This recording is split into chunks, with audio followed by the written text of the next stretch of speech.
Muito boa noite, pessoal. Estamos aqui ao vivo, hoje, dia 13 de dezembro de 2021, às 20 horas, onde a gente vai bater um papo sobre TORD 11. Na verdade, muita dúvida, muito questionamento por parte dos investidores, e a nossa ideia aqui é colocar um pouquinho aí de informação para vocês que possa nortear, até para que vocês sigam investindo ou não, que vocês possam orientar o voto de vocês na troca da gestão ou não. Como vocês sabem, a gente nunca orienta o voto, mas nós procuramos trazer esclarecimento para vocês. É um fundo complexo que tem algumas variáveis, o Marcos Corrêa preparou alguns slides aí para que ele vai apresentar, e a ideia é que a gente vai dando aqui alguns pitacos no meio dessas dúvidas. Coletamos, desses slides, coletamos aqui vários questionamentos que recebemos do Instagram, e a ideia é que nós possamos responder a todos eles no andar da live. Então, se porventura alguém ainda no final da nossa apresentação aqui ainda tiver alguma dúvida, fiquem à vontade que nós vamos tentar ir responder para vocês na medida do possível. Então, Marcos Corrêa, seja bem-vindo. Muitíssimo obrigado. Estamos com material legal aqui para apresentar para vocês, e também eu vou ficar de olho aqui no chat para qualquer coisa aí, se aparecer alguma dúvida pontual, a gente põe na tela também. Bora lá. Então, você que manda, vai lá. Então, deixa eu já colocar aqui, só para a gente dar um contexto para quem não faz a menor ideia do que a gente está falando, apesar de que eu imagino que se você está aqui, você já sabe qual que é a proposta que apareceu. Eu resumi aqui em 2 pontos, mas o documento ele é cumprido, então eu incentivo você que, caso você seja cotista do fundo e pretende aí votar, leia o documento inteiro, leia tudo certinho para você entender tudo bem bonitinho. Eu separei em dois grandes pontos. O primeiro, que é o que as pessoas realmente surtiu muita dúvida, é a mudança da gestão da Hectare para a R Capital. O segundo ponto é a taxa de administração, que ela mudou um pouquinho, então ela saiu de 1,5 e ia até 0,95, ia descendo, para 1,5 até 0,85, e teve algumas mudanças ali no regulamento do fundo, em questão de objetivo do fundo, ativos-alvos, houve algumas, reescrever alguns pedaços ali, corrigir alguns errinhos, então teve várias coisinhas menores ali, mas é incentivo que você dê uma olhada mesmo assim. Mas vamos então para o ponto principal da alteração, né? Que é essa mudança da Hectare para R Capital. Bom, aí, Marcos, vamos lá. Eu acho que as pessoas que investem nesse fundo, elas às vezes não sabiam de que, na verdade, quem toma conta desse fundo já desde o início é o time da CAT, né? Então, vamos deixar bem claro aqui alguns pontos. O primeiro ponto, que é muito relevante da gente reforçar, é que desde quando esses fundos um pouco mais high yield começaram a vir a mercado, eles começaram com uma proposta assim bem inovadora de acessar loteamentos não performados, ou seja, ativos em construção, multipropriedades, e dado um determinado momento, esses fundos começaram a ganhar uma relevância muito grande. E dentro da Hectare surgiram algumas teses de investimento, e uma delas é justamente o TORD.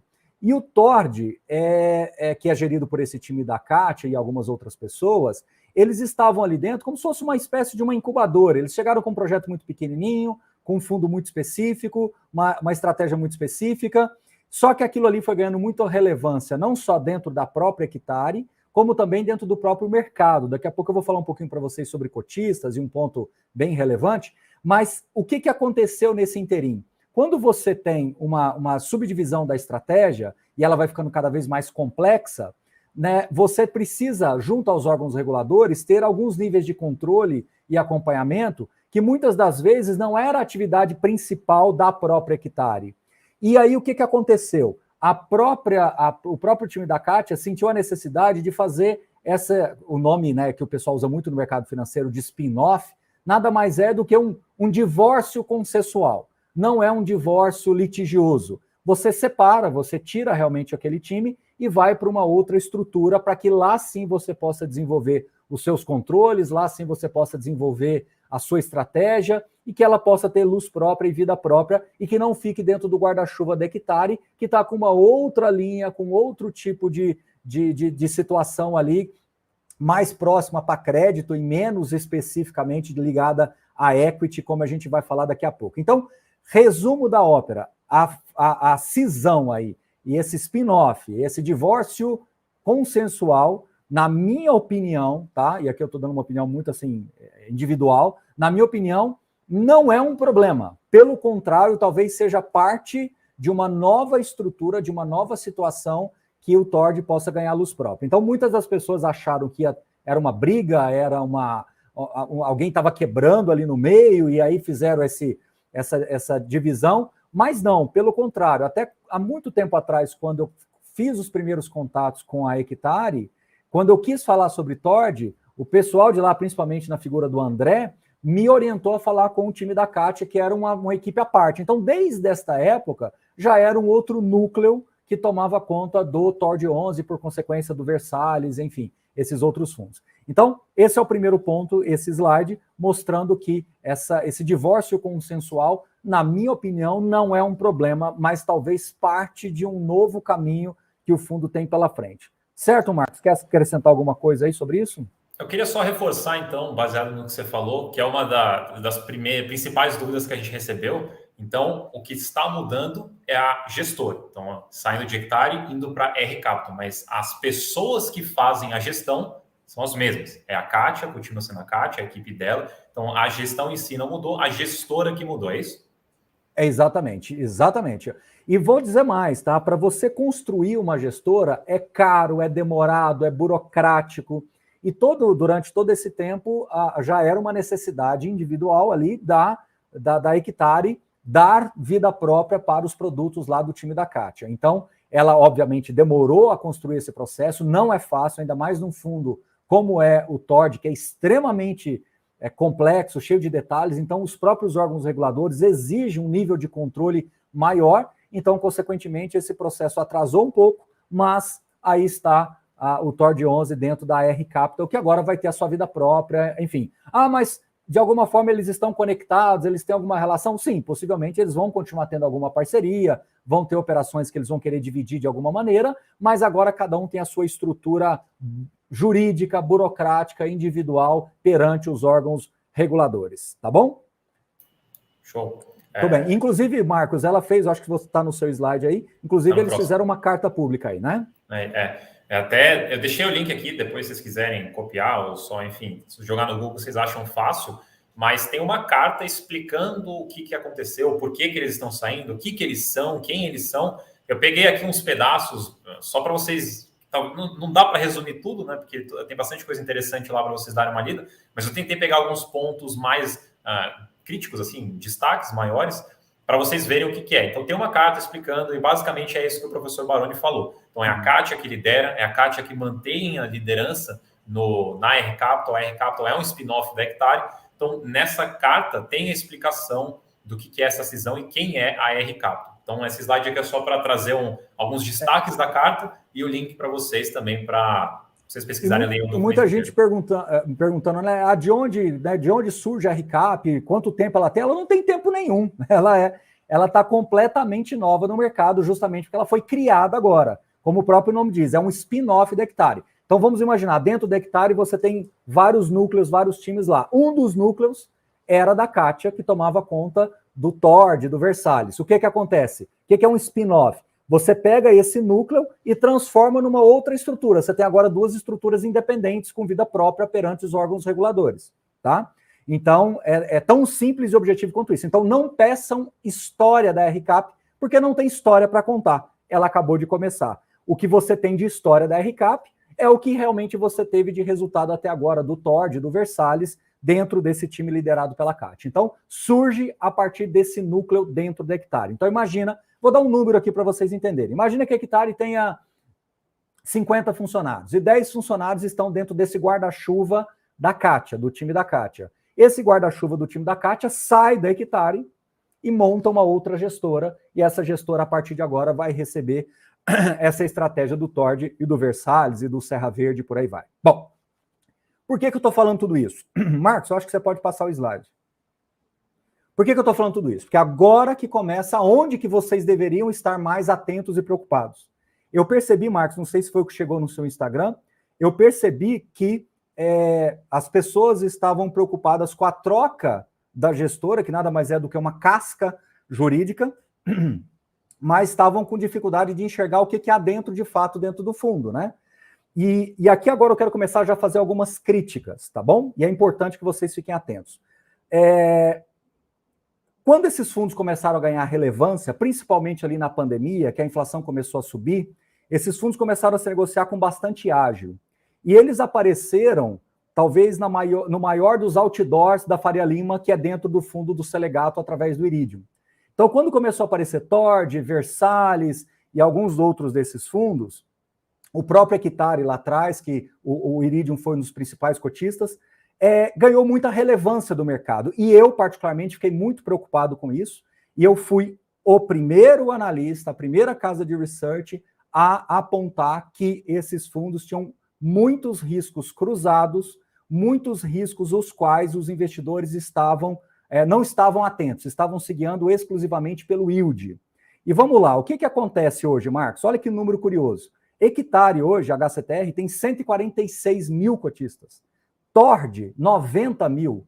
Versalhes, 39 mil. Devan, 62 mil. Né? Esses fundos todos fazem parte de um mesmo grupo econômico. Agora sim, a R Capital está saindo desse grupo econômico, mas durante muito tempo fez parte do mesmo grupo econômico. Todos esses fundos foram ancorados lá pelo Iridium, e o próprio Iridium deu liquidez no mercado secundário, e muitos cotistas começaram a comprar esses fundos sem entender exatamente o que estava por detrás e quais eram os riscos que estavam correndo. Né? Obviamente, o rendimento por cota mais elevado fez com que eles ganhassem os primeiros lugares nos rankings por várias vezes, tanto que o próprio Equitare ganhou a Copa Sul no fundos imobiliários porque os indicadores foram surpreendentes de liquidez, de PVP, de crescimento de base de cotistas e etc., de rendimentos, de dividend yield, né? E ganhou notoriedade. Bom, o que acontece é que eu já estou pedindo isso há algum tempo para os gestores, inclusive para a própria Equitare, que tragam um relatório de riscos mais completo para explicar para os investidores exatamente quais são os riscos que eles estão inseridos. Porque muitas das vezes, as pessoas que nos mandam dúvidas aqui, você percebe claramente que ele não faz sentido do risco que ele está correndo, ele não sabe, ele não conhece de fato a estrutura por detrás. E vamos avançar mais um pouco. Marcos, uma das dúvidas que eu acho que deve ter chegado muito para você é, por exemplo, qual que é a diferença entre Tord e MXRF? Ou seja, a pessoa estava comparando o valor nominal da cota. Ela não tinha ciência do risco que ela estava correndo, né? E aí tem culpa dos gestores também. Todos esses que eu acabei de falar têm culpa também, porque eles deveriam trazer um relatório de riscos mais completo para explicar todo esse risco cruzado que tem dentro dessas operações. Quando eu recebi algumas vezes do tipo assim, eu tenho HCTR, Tord, não sei o quê, Devan, não sei o quê, 50% do meu patrimônio, eu estou bem diversificado, eu recebi essa dúvida várias vezes, você também possivelmente, né, Marcos? E aí o que acontece? Nós não temos nada contra riscos. O problema é que quando os riscos não estão bem evidenciados, você passa a gerar muita base de cotista, muito investidor que não derivou um pouco a sua análise e que acaba tendo dificuldade depois, inclusive, para tomar uma decisão, como é esse caso agora de uma troca de gestora, é uma decisão que está tentando dar um caminho novo e um destino novo para o fundo.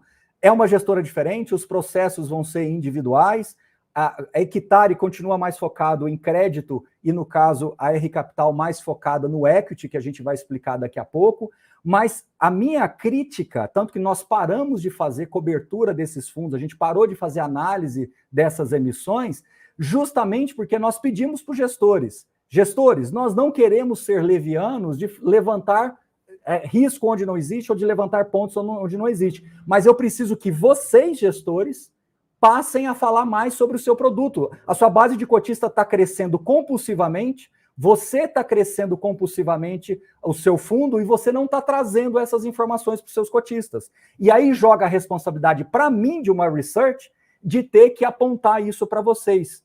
E não deveria ser assim o fluxo. Quem é o primeiro a originar a informação é o gestor. A partir da informação do gestor é que nós aqui da Research vamos derivar. Então, nós falamos isso, Equitare está ciente disso, Devan, não estou falando que é novidade para ninguém, não estou colocando faca nas costas de nenhum gestor. A Kátia está ciente disso, o pessoal da Devan está ciente disso, o pessoal da Equitare está ciente disso, e nós já estamos falando isso nos relatórios para os nossos assinantes há meses, quiçá anos, quando a gente começou a ver esse disparate. Não é tom de desabafo aqui, mas é só para mostrar, quando a gente fala que tem fundos que deveriam ter um nível de detalhamento maior, não porque ele tem problema, mas é porque ele precisa ser melhor explicado. Quando, Marcos Correia, existe um CRI que o devedor é a Elbor, ou uma outra empresa listada, ou o lastro está num galpão locado para Casas Bahia, sei lá, alguma coisa assim, estou dando um exemplo, você sabe as pontas, o ativo é óbvio, o ativo está pronto, é um contrato atípico com uma empresa vamos chamar de primeira linha, uma empresa listada, está tudo acessível. Quando você tem um Tord, um Versalhes, um Hectare, você tem riscos de grupos econômicos que são desconhecidos. Por exemplo, a gente vai falar daqui a pouco de Serra Verde. Dentro do Serra Verde, todo o capital alocado está ligado ao Gramado Parques, que é uma empresa que nós não temos informação do balanço. Ou seja, o Tord, a R Capital, precisa dar publicidade a esses números, mesmo que de forma resumida, com alguns highlights, para que o cotista do Tord 11, ou indiretamente do Serra Verde, saiba onde está se destinando o capital. Porque o risco corporativo cruzado é muito grande. Você tem aí, Marcos está colocando aí no slide, 73,8% do fundo são cotas subordinadas. 4% é mezanino. Nós estamos falando de quase 80% de um fundo de cota subordinada e mezanino. Não é novidade para ninguém do mercado financeiro que acompanha mais de perto, que quando você tem um CRI não performado, com risco mais alto, se ele der problema, vai resvalar em sênior, subordinada, mezanino, então você tem risco em cima de risco, que não está muito bem explicado para o seu cotista. E aí é onde entra aquilo que eu falo. Quando você explica para o seu cotista, o preço fica mais correto. Quem comprou esses fundos com 20, 30, sei lá quantos % de ágio que chegaram, essas pessoas não estavam fazendo uma relação entre o risco e o retorno adequada. Por quê? Porque eles não tinham todas as informações dos riscos. E nós, do lado de cá, também não tínhamos, porque a gente não poderia apontar levianamente alguma coisa que nós não tínhamos em mãos. E nós pedimos 1, 2, 3, 4, 5, 6, 10 vezes. Publicamente, inclusive. Então, assim, Marcos, só para eu não falar demais, completa aí um pouco dessas dúvidas que chegam para você, até para as pessoas entenderem que nós não estamos aqui criticando o fundo, nós estamos aqui criticando que muitas das vezes a indústria de fundos imobiliários ela é criticada por uma falta de transparência ou por uma atitude de um gestor, alguma coisa assim, mas é nosso papel aqui também trazer e dar publicidade a essas informações para que as pessoas também entendam que você, cotista, faz parte da autorregulação. Então, você também precisa cobrar. Você, cotista, tem que cobrar lá do Tord, lá da Devan, lá da Hectare, cada vez mais esse nível de informação. Está melhorando muito. Mas nesse nível de fundo, como é o caso do Tord, tem que melhorar ainda muito mais, porque é um fundo mais complexo que vai exigir um grau de detalhamento ainda maior. Marcos, onde eu exagerei, onde eu errei, pode dar sua opinião sincera, de verdade. O que chega no seu Instagram aí, por favor. Não, você não exagerou nada, porque o que você falou e as dúvidas que você mencionou são exatamente as que eu recebo também. Acho que a dúvida que eu recebo, que mais me mostra que não há um entendimento exato do que acontece nesse fundo, e isso também se aplica a outros tipos de fundo, é quando vem uma comparação entre o MXRF e o Tord, por exemplo. São produtos completamente diferentes, sim, muito diferentes. E quando você vê que as pessoas estão comparando esses dois fundos, você vê que realmente não entendeu quais são os produtos. Não adianta eu comparar um de tijolo com um de papel, por exemplo. Aqui é quase a mesma coisa. Tudo bem que aqui tem CRI, tudo bem que aqui tem uma estrutura que alguma coisa pode se assemelhar, mas são produtos muito diferentes. Você mencionou que a subordinação ali está em quase 80%. Se você olhar ali em cima na direita, no gráfico da direita ali, tem quase metade do portfólio não performado. Então, assim, já é uma dinâmica que você não costuma ver nos fundos imobiliários. Você tem ali, normalmente você investe, tem ali o portfólio todo bonitinho, todo rendendo, tudo funcionando, tudo maravilha. Aqui é uma volatilidade muito maior no rendimento, na cota, tanto é que a gente vai entrar na questão Serra Verde depois, então você vê que no patrimônio também tem uma volatilidade maior. Então, é um produto mais complexo, e o problema ainda é que a gente não tem todas as informações para conseguir decifrar essa complexidade. Então, quando a gente fala, e uma das armas que o investidor tem para controlar o risco da carteira é justamente você estudar e entender o produto. Quando a gente tem alguma coisa que é mais complicada e a gente não tem os materiais para conseguir entender o produto, quando você coloca algo para dentro da sua carteira, Você está colocando algo que você não entende inteiramente e você pode vir a ter um problema lá na frente, seja quando der algum tipo de problema, seja quando acontecer algum fato relevante, como uma mudança de gestão, que você não vai saber lidar com essa informação, porque você não tem todas as informações. Então, assim, primeira lição é, quando você vai investir, entenda o que você está investindo. E não é tipo assim, eu sei mais ou menos o que esse fundo faz. Não, entenda exatamente o que esse fundo faz, porque durante a sua jornada de investimento vão acontecer coisas, vão acontecer fatos relevantes, coisas boas, coisas ruins, aquisições, emissões, e toda vez que acontece alguma coisa maior assim, você vai estar na posição de olhar para a sua carteira e falar como isso impacta o meu patrimônio. Isso é bom para o meu patrimônio, é bom para a minha estratégia, não é. A gestão está fazendo algo que é bom para o fundo, é ruim para o fundo. Se você não tem as informações, você não vai conseguir decidir esse tipo de coisa. Então, eu vi muitas mensagens de tipo, vai mudar a gestão, o fundo não compensa mais, vou sair do fundo, tudo desesperado, mas não entendeu o que está acontecendo, ou não entendeu o que é, isso impacta no fundo. Então, para mim, pode falar. Pode falar. Não sabe isso, né? Para mim, o maior vilão é a falta de informação. E isso é do cotista para o fundo e também do fundo para o cotista. Então, o Baroni bate na tecla de relatório de risco, não é à toa. Não é porque ele é chato com análise, não é nada disso. É porque realmente é uma informação vital para você conseguir entender. E explicar, por exemplo, esse quase metade do patrimônio não performado e entender como que está essa parte é muito difícil, porque não tem informação. Olha o tanto que é curioso. Você tem aqui no relatório quase metade do patrimônio que não está performado e o cotista ainda exigindo alguma renda recorrente. Gente, eu vou ser muito franco com vocês. Existe possibilidade, não estou dizendo que isso vai acontecer, mas existe possibilidade de um fundo como o TOD ficar sem rendimento e não tem nada de errado com ele. É porque o fundo não está performado. Quando você fala, muita gente não entende o que é investir em equity, o que é investir em crédito. Quando você tem um crédito, né, que você está financiando alguma coisa, é uma dívida. Quando você está investindo no equity, você está expondo-se diretamente na operação. Então, quando eu falo que eu tenho um CRI de multipropriedade, eu estou financiando aquela operação. Quando eu estou investindo diretamente, eu estou colocando dinheiro diretamente, eu sou sócio diretamente daquela multipropriedade ou daquele loteamento. Praticamente metade do TOD 11 são de ativos que não estão prontos. Um ativo que não está pronto, ele está precisando de dinheiro, ele não está devolvendo dinheiro na sua maioria das vezes. Então, quando você tem um fundo com esse grau de complexidade, o que eu preciso fazer para defender a indústria que eu tanto gosto e tanto respiro?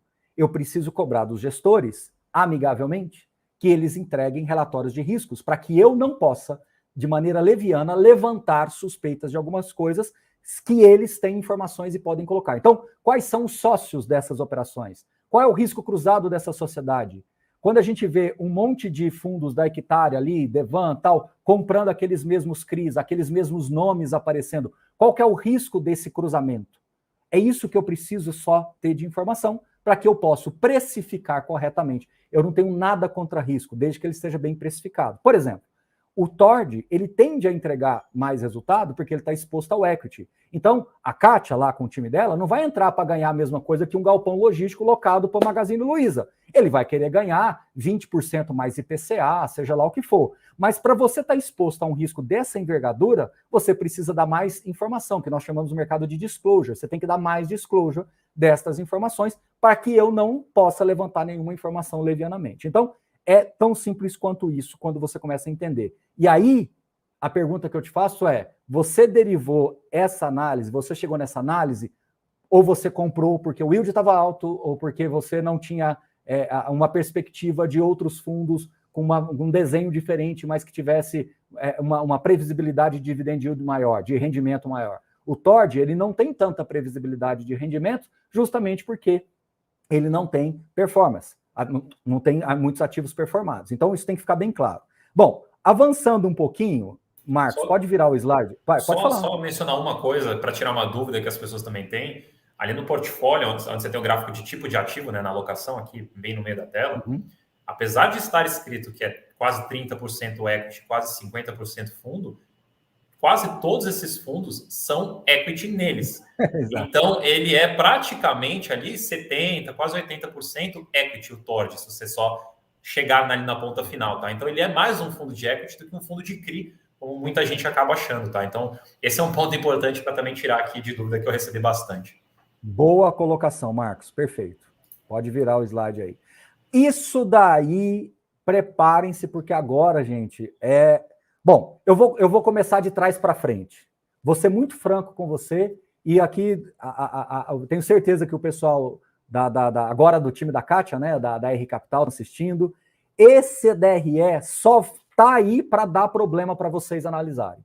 Essa DRE está completamente, eu não vou dizer errada, mas ela está com uma visão complexa para o investidor. Por quê?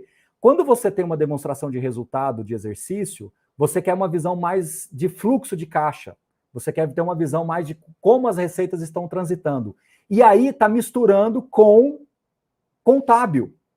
E essa confusão com contábil está gerando um monte de ruídos desnecessários em redes sociais e dúvidas chegando para a gente. Tá vendo aí essa coluna de agosto, que tem essa paulada de dinheiro aí, ó, 105 milhões? Isso aí é um reconhecimento contábil do Serra Verde. O Serra Verde, para vocês terem uma ideia, é como se fosse um fundo... É como se eles tivessem... Vou fazer uma conta de padeiro aqui, tá? É como se eles tivessem pago uma relação de 1:4, praticamente. Eles conseguiram comprar uma participação nesse fundo Serra Verde, que daqui a pouco vai ter um slide falando sobre ele, com um desconto extremamente relevante e vantajoso, tá? E isso foi reconhecido contabilmente. E ao ser reconhecido contabilmente, alguns investidores estão achando que esse reconhecimento contábil vai ser suficiente para ter uma distribuição multimilionária no fechamento do semestre. Não, isso não vai acontecer. O que você, cotista do TORD 11, vai receber é aquilo que o Serra Verde gerar de resultado. E aí o TORD, como cotista do Serra Verde, recebe esse repasse, tá? Pois bem, qual é o grande problema de tudo isso? Para piorar a situação, o pessoal colocou uma informação sobre os CRIs. E essa informação, ela é tecnicamente chata de explicar para vocês. O que acontece? O TORD, ele vai passar a ter um reconhecimento que é da seguinte forma. Todas as vezes que um CRI recebe dinheiro, ele recebe dinheiro de dois lados, da amortização e dos juros. Vou repetir, da amortização e dos juros. Isso é meio chato, mas eu preciso explicar. Amortização e juros. Só que dentro da caixinha de amortização, existe um negocinho chamado correção monetária. Então tem lá, amortização e juros. Dentro da amortização tem correção monetária. O que é a correção monetária? Volta o slide, Marcos Correia. A correção monetária é esse IPCA aí, ó. IPCA mais 12 lá, IGPM mais 15, tá vendo aquilo lá? Então é essa a inflação. Pode voltar lá, Marcos. O que acontece? O administrador do fundo Vortex disse que você, TORD, só vai poder distribuir esta inflação quando você tiver um evento de amortização ou quando você negociar esse CRI. Acontece o que, Marcos Correia? Que pouquíssimos cotistas sabem. Que a maioria dos CRIs do TORD, tem carência de amortização. O que isso quer dizer? Vamos raciocinar. Se eu tenho carência de amortização, essa inflação vai demorar a transitar no caixa. Correto? O hectare, o HCTR, tem algumas coisas também em carência, mas não tantas. Por isso que ele não está sendo tão impactado assim quanto o próprio TORD. Então você já começa a entender por que o TORD está tendo essas reduções de distribuição e essas marcações estão ficando meio assustadoras. Porque você está tendo que redesenhar esses reconhecimentos contábeis, que está misturando com uma DRE, ou seja, um show de horror para o cotista médio. E cadê essas informações hectare /Kátia /R Capital? Precisamos dessas informações, principalmente o cotista do TORD, para ele entender isso melhor, e ao entender isso melhor, ele vai conseguir visualizar o que é contábil, o que é gerencial, o que transitou, o que não transitou no caixa. É complexo? É complexo. Mas quem foi que disse que TORD 11 é um fundo logístico com 10 galpão logístico locado para 60 locatários? Não, ele é um fundo mais complexo. E para piorar a situação, dentro, como o Marcos falou, dentro dos fundos, pode passar, Marcos, agora. Pode passar. Dentro daquela linha de fundos tem um tal de Serra Verde. que é o Serra Verde? O Serra Verde é um fundo... Pode passar, Marcos, acho que tem mais um slide aí. O Serra Verde, ele é um fundo que tem hoje 3 empreendimentos entregues, um parcialmente concluído, 3 com obras e vendas iniciadas e mais 16 em fase de aprovação. Meu Deus do céu! Ou seja, isso daí vai ter um vai e vem de dinheiro, de aporte, porque você tem equity. O Serra Verde é um fundo, Marcos Correia, que não é um fundo de CRI. Ele tem uma carona como se fosse um grande CRI, mas na verdade ele não é. Ele é um fundo em que a R Capital aportou um capital lá dentro, né? Ficou meio redundante, mas é isso. E esse dinheiro foi destinado lá para o grupo econômico chamado Gramado Parques, que tem todos esses projetos. Então, olha como você tem uma derivada de riscos corporativos aí. Você tem um fundo que injetou dinheiro na Gramado Parques, a Gramado Parques tem todos esses empreendimentos. Então, ao invés de você estar financiando individualmente os empreendimentos, você tá financiando aqui em cima, nessa camada da holding. E enquanto esse dinheiro não transitar aqui no caixa e subir para o fundo, o cotista vai ficar com esse sentimento de que está recebendo mais ou está recebendo menos. Meu Deus do céu, né, Marcos Correia? Meu Deus do céu. Investir pelo yield não é fácil. É muito legal quando está tudo bonito. Quando você começa, como o Marcos colocou agora há pouco, quando você começa a ter que interpretar esses resultados, é onde vem um frio na espinha e você fica com esse sentimento de que fez a coisa errada.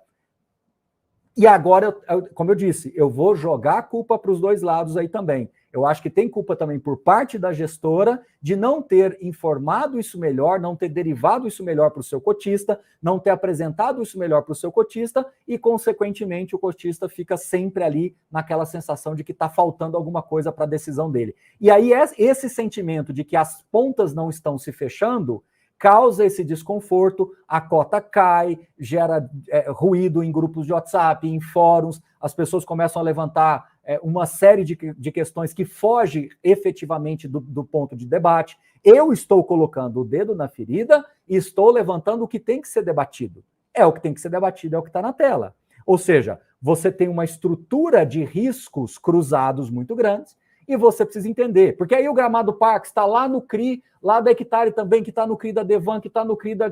Então, ou seja, você vai tendo um monte de riscos, eu não consigo achar outro nome, de riscos cruzados, que precisa ficar mais claro para ser precificado. Marcos, eu estou falando demais, mas é porque realmente é uma live difícil, mas eu não consigo ver outro jeito de explicar se não for falando tão rasgado e abertamente assim. Não, você está falando o necessário, acho que não é demais não, ainda mais que você vê. A gente está fazendo uma live, ela já passou de meia hora, tem vários slides aqui para mostrar vários pontos. Isso é para ver, isso é para mostrar que é um negócio complexo. Não é simples, não é um fundo trivial, não é que nem você falou, um fundo de logística ali com meia dúzia de imóveis. É mais complexo. E quando a gente fala equity, que é uma pessoa que acha, é um item que acho que as pessoas não sabem ainda o que é equity, é isso. É para você entender que não é simplesmente uma compra de um imóvel ali, pronto, acabou, vou receber meu aluguel. Existe uma construção ali, existe uma maturação do que está acontecendo para depois colher um fruto que às vezes pode vir menor do que a gente imaginava, às vezes pode não vir. Então, equity é a renda variável em cima da renda variável, entendeu? É algo muito mais variável. Então, a gente traz uma super pimenta para isso. Imóvel você já sabe analisar. Pô, localização, inquilino, qualidade, ótimo. O CRI já sobe um degrauzinho ali, já um pouco mais complexo, mas você consegue entender o que é. É uma dívida, tem um devedor, tem um setor, tem uma taxa. Você sobe mais um degrau, talvez mais alguns degraus, você tem o equity, que aí realmente você está mais ou menos ali com a mão na massa mesmo do negócio, e vai depender da performance desse negócio para aí você talvez ter o seu lucro. Então, não é simples, é realmente complexo. Eu imagino que essa live aqui seja aquele tipo de live que você vai ter que reassistir depois para entender os pontos que a gente falou. Mas é isso daí. Eu acho que tem que ter uma atenção maior do investidor quanto aos fundos em que ele investe. Tem que ter uma atenção maior das gestoras para trazer mais informação para o cotista, ainda mais quando é um fundo complexo. Inclusive, me admiro com as gestoras que quando tem um produto mais complexo, ela gasta páginas no relatório para explicar para o cotista o que é o quê. Eu acho isso muito importante. É uma melhoria que poderia ter nos fundos em geral, parecidos aí com o TORD, inclusive incluindo o TORD.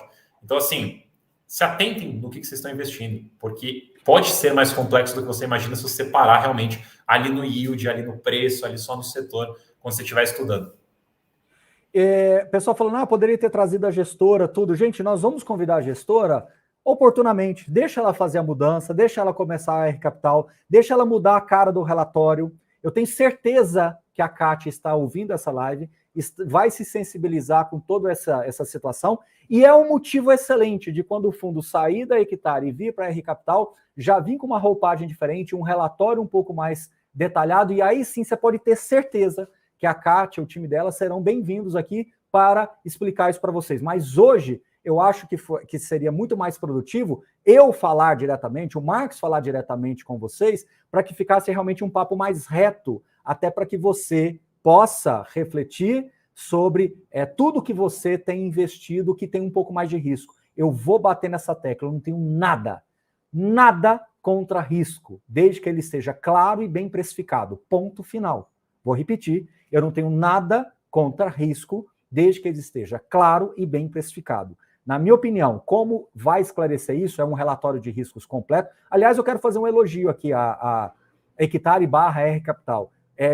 Quando vocês têm alguma situaçãozinha um pouco atípica dentro do relatório, vocês colocam um asterisco e depois explicam um pouquinho melhor. É um parágrafo, é uma coisa sintética, mas eu acho que aquilo ali é o começo do relatório de riscos que realmente eu venho cobrando. O relatório de riscos que eu quero é um relatório que mostre mais dados Porque deixa eu falar uma coisa para vocês, pessoal.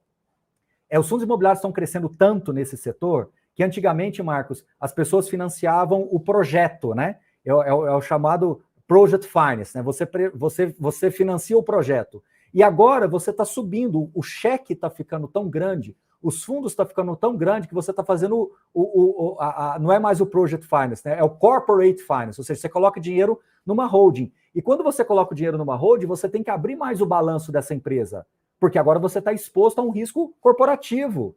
Isso é muito importante de ser explicado. Então, o jogo mudou. E a Hectare, o pessoal não percebeu que esse crescimento exponencial não acompanhou o nível de informação, o nível de detalhamento que vocês têm. Não estou dizendo que estão fazendo coisas erradas, não estou dizendo que está levando talvez uma decisão equivocada, não estou dizendo isso, mas o que eu estou dizendo é que a ausência da informação abre debates, às vezes, para caminhos que normalmente não são aqueles que os cotistas precisariam realmente focar. Então, há uma perda de foco, de energia, de concentração para se debater aquilo que importa, aquilo que interessa. Serra Verde, por exemplo, é um fundo que está marcado lá com uma... Volta um slide, Marcos.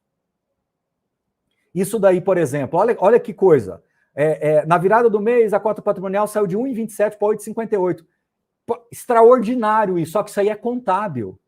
Isso é contábil. O fundo colocou naquela DRE um evento contábil e as pessoas estão achando que esse rendimento está sendo sustentado por isso. E tem gente, Marcos, que me perguntou se ia ter um rendimento de R$7 por cota, sei lá, me fizeram uma conta maluca aí, porque as pessoas estão olhando para aquilo ali e falam, pô, vai fechar o semestre, vai ter que distribuir, mas não tem nada a ver, é um evento contábil.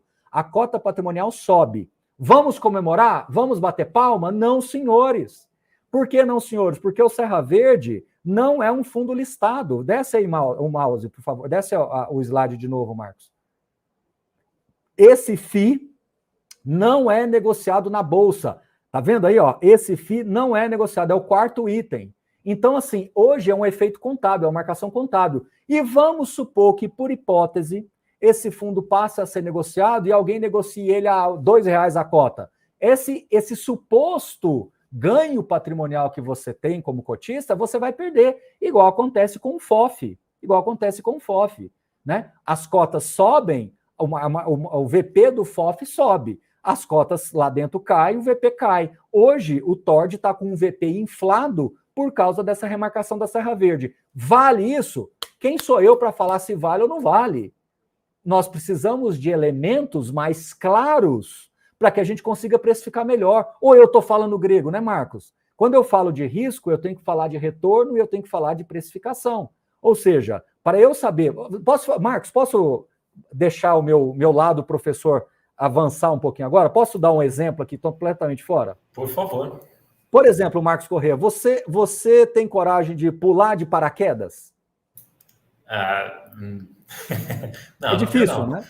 Não, vamos lá. É difícil você responder isso, porque você não tem uma equação do risco-benefício de se pular de paraquedas. A partir do momento que eu te dou uma aula de quais são os itens de segurança do paraquedismo, faço algumas simulações com você, mostro para você todos os equipamentos, mostro vídeos de pessoas que tiveram problemas numa queda e o que é que tem que ser feito na hora da queda. Ou seja, se eu coloco informação para você, se eu te dou todo um aparato dos riscos e os benefícios de se pular de paraquedas, o que é risco real e o que é apenas medo, você concorda comigo que quando eu te fizer essa pergunta de novo, você vai ter muito mais elementos para responder? Com certeza. Fica muito mais fácil de entender. Esse é o cotista do Tord. Esse é o cotista desses fundos que tem muito risco e que muitas das vezes não são explicados para você. E aí, quando tem um problema, você se sente pulando de paraquedas sem conhecer nada. Agora, se você é uma pessoa que estudou paraquedismo, quando você pular de paraquedas e você tiver um problema, ou quando você quiser conversar com alguém, isso está bem resolvido na sua cabeça. É a mesma coisa. Ou eu falei bobagem, Marcos? Não, é isso. É o que a gente está batendo na tecla a live inteira. É a questão de você ter a informação para conseguir tomar suas decisões. Ou, na verdade, às vezes nem tomar, só ficar na sua. Então, se você não tem aquela informação para mensurar a sua possível decisão, você fica à mercê do que acontecer. Então, você investe em algo que você não sabe, qualquer coisa que acontecer, você vai ser vítima do que acontecer. Bom ou ruim, porque você não sabe se posicionar ou colocar a sua estratégia ali. E pior, nós, né, como defensores da indústria, o que a gente percebe às vezes, Marcos, é que alguns eventos que acontecem, as pessoas reverberam isso como se fosse culpa da indústria de fundos imobiliários. De fato, há fundos que têm mais informações, outros menos, mais riscos, outros menos, mas uma coisa a gente não pode discutir. De 5 anos para cá, o nível de transparência dos relatórios melhoraram muito. Ponto. E vírgula. Porém, a complexidade desses fundos aumentou muito, ponto e vírgula. Ou seja, do que nós precisamos? De mais informação, ponto final. Não dá para eu comparar um fundo de 50 milhões de reais, um fundo de CRI corporativo super óbvio de 6, 7 anos atrás, com esse tipo de fundo que tem hoje. Marcos Correia, nós estamos falando de fundos com 7... Olha, Marcos, posso falar uma coisa para você? Esses fundos, quer ver? Eu vou entrar aqui para não falar bobagem. Esses fundos aí que eu acabei de falar para você, vou repetir os números. Hectare, 146 mil, Tord, 90 mil, Versalhes, 39 mil, Devan, 32 mil. Eu vou pegar um fundo lá que revolucionou o mercado na época. Hoje tem seus problemas, inclusive já quero até falar, tá? Eu vou fazer uma live com o representante do grupo de cotistas do BBPO para falar sobre toda essa polêmica que envolveu essa renegociação. Na quinta-feira eu vou fazer essa live. BBPO, Marcos Corrêa, tem 64 mil cotistas. Tord tem 90 mil. Não tenho nada contra, pode ter. Mas é só para mostrar para você que, olha a diferença. Tá? Só para mostrar para você que realmente o fundo ganhou popularidade, principalmente depois que ele apareceu no Iridium. Tá? Bom, tenho certeza que a Kátia vai ouvir essa live. Tenho certeza que a Kátia vai entender que o recado nosso aqui é muito mais para que eles, o time, explique cada vez mais o fundo para que os seus cotistas possam tomar decisões com muito mais consciência. Nós não orientamos votos. Porém, contudo, todavia, entretanto, eu tenho o dever de falar de que o time que vai tomar conta do Tord agora é exatamente o mesmo time que tomava conta, só que lá estava dentro da Hectare e que agora teve esse spin-off, essa divisão, para criar uma estrutura própria, uma estrutura jurídica própria, tomadas de decisão, tá bom? A Kátia entende realmente desse assunto, ela conhece bem os riscos, eu acho que só falta dar mais luz a essas informações. O conhecimento que ela tem, as informações que ela tem, falta isso ser formatado num relatório trimestral que seja, não precisa ser mensal, mas trimestral que seja. Quais são os indicadores da Garmado Parques? Qual é o risco de você estar exposto hoje no projeto, no corporate, né? Ou seja, em nível corporativo, para tomar, para ter esses ativos, né, de riscos aí específicos de cada um desses ativos. Hoje, 3 empreendimentos entregues, 1 parcialmente concluído, 3 em obra, 16 em fase de aprovação. A gente precisa ter informação sobre a viabilidade desses projetos, a gente precisa saber exatamente como isso foi bem pontuado. O Marcos colocou brilhantemente. O equity pode te dar inflação mais 20 ou pode te dar inflação menos 5. né? E às vezes você vai ter que tomar decisões ao longo do projeto, voltar para a planilha, voltar para a tomada de decisão, e essas informações precisam vir para os seus sócios, que são os cotistas do fundo. Eu acho, Marcos, que se eu tenho um fundo lá, eu estou falando logístico para dar exemplo, se eu tenho um fundo logístico com 10 galpões, eu sou cotista do fundo. Agora, se eu tenho um fundo como o Tord, eu sou sócio dele, porque eu estou emprestando dinheiro na veia. Concorda com essa interpretação minha, Marcos? Não, com certeza, com certeza. Exatamente. Aqui alguém falou que você está falando bem ou mal. Eu não estou falando bem nem mal, eu estou tentando explicar o fundo para você, né? Eu acho que cabe a vocês entenderem melhor o fundo, entenderem melhor os riscos, precifiquem corretamente e aí sim façam a reflexão. O que eu não posso é deixar pessoas me perguntando qual que é a diferença. Tord é melhor que MXRF, o cara está comparando R$10 contra R$10, um absurdo completo, são fundos completamente diferentes, entendeu? E a gente volta lá no que você falou no começo da live, né? Você vê que as pessoas estavam aterrorizadas com a mudança de gestão, mas ao decorrer da live, eu acredito que a gente mostrou que o ponto maior de atenção para você ficar preocupado ou não, não é a mudança de gestão, mas sim a tese do fundo, e se você é cotista do fundo, se você investiu entendendo a tese do fundo. Então, para a gente ver que, na verdade, você, professor Baroni, que falou isso daí, é justamente as pessoas estavam calibrando a atenção no lugar que talvez não fosse realmente a causa de pânico, mas sim deveriam estar atentos ali na questão da tese do fundo. Exatamente isso, exatamente essa questão, tá bom? Então, é o nosso papel aqui tentar colocar vocês no eixo de novo para que vocês agora possam tomar a decisão com muito mais consciência, com muito mais segurança.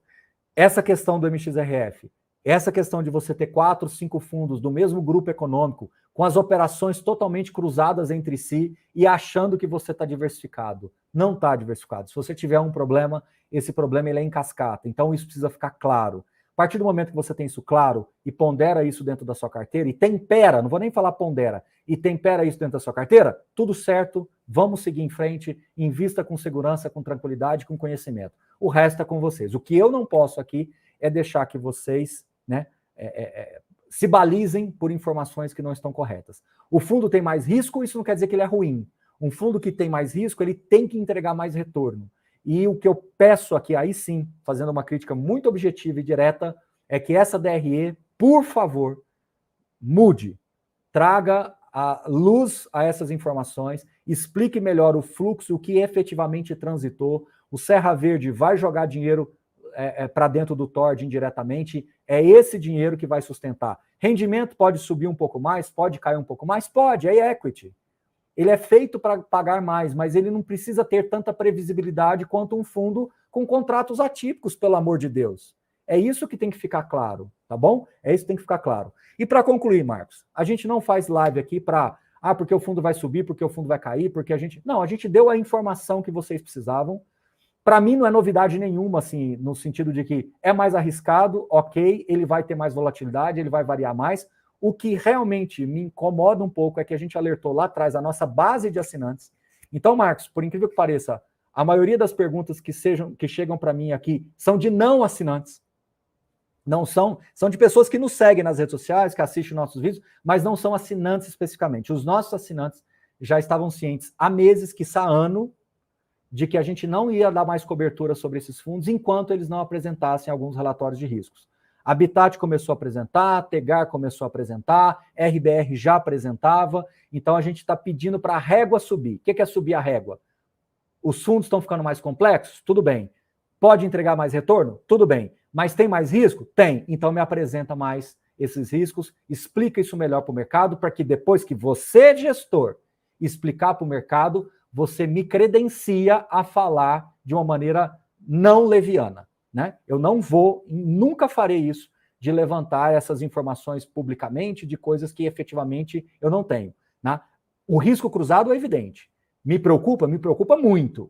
Mas eu não posso falar especificamente daquilo que vocês, gestores, não falaram primeiro. Vocês precisam falar primeiro. Depois que vocês falarem, aí assim a gente fala. Concluo aqui, falei demais da conta, peço desculpas, mas é porque quando tem esse tipo de live eu me sinto duplamente desafiado, que é dar a informação técnica e, ao mesmo tempo, emitir uma opinião franca e sincera. Então, desculpe se falei demais. Marcos, conclui aí. Acho que é uma coisa que eu sempre falei e também falei para gestor, e é uma coisa que evita conflito, evita problema, evita a necessidade de ter lives para discutir polêmicas ou coisas do tipo, é a questão da informação. Porque quando não tem informação, naturalmente a cabeça do ser humano começa a criar coisa para aquele buraco de informação. Então, se você tem um fundo que é complexo, que é mais arriscado e não tem informação e começa a acontecer algumas coisas assim que potencialmente é diferente, o cotista acha esquisito, automaticamente a pessoa vai pensar, e não é culpa da pessoa, é natural. Você vai pensar que está acontecendo alguma coisa, algum problema está acontecendo ali, alguma coisa estranha está acontecendo ali, mas é porque não existe uma informação para ser preenchida ali, uma informação oficial. Então, quando você dialoga melhor com o seu cotista, você dialoga melhor com o investidor ou com a pessoa que seja, você transmite ali o que está acontecendo. Para mim, a palavra mais importante é o porquê. É o porquê das coisas. Vamos mudar de gestor. Por quê?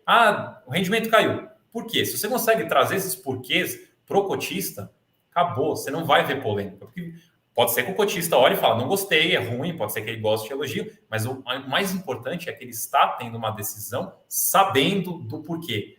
Ele está tendo uma decisão fundamentada. Ele não está inventando, porque tem uma informação. Então, quando o relatório, ou qualquer documento que seja, vem faltando alguma coisa, ou vem com alguma informação diferente, ou vem com uma DRE super complexa que não bate com a realidade, ou traz uma visão de uma realidade que não existe, você está criando não está com buraco de informação, mas você ainda cria um outro negócio para piorar essa invenção que pode acontecer. Então, assim, o diálogo, como em qualquer relação, é o ponto principal para você não ter problema, ou diminuir o problema, ou explicar, ou acalmar, ou fazer o que você quiser. Então, assim, tenha mais diálogo, tenha mais informação e, obviamente, tenha um relatório de risco, né? Mas, assim, o ponto é, dialoguem mais, todos com todos, cotista com fundo, fundo com cotista, com a gestão, com a administração, com todo mundo.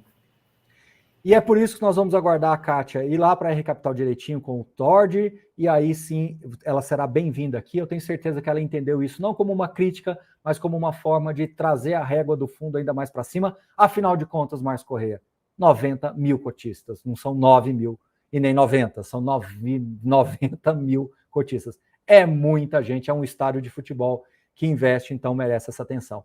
Marcos Correia, amanhã, 20, aí sim o time de gestão para explicar aí o que está acontecendo com o VILG, a polêmica compra com alavancagem. Então, a 20 vai explicar para vocês. Como vocês sabem, a gente sempre aqui dá espaço para que o gestor possa dialogar e você fazer a pergunta que você quiser. Aqui não tem assunto proibido. A gente pergunta com educação, mas perguntamos tudo que vocês querem saber, tá bom? É a forma que nós encontramos de construir conhecimento com qualidade, fazendo as perguntas com educação e objetivamente.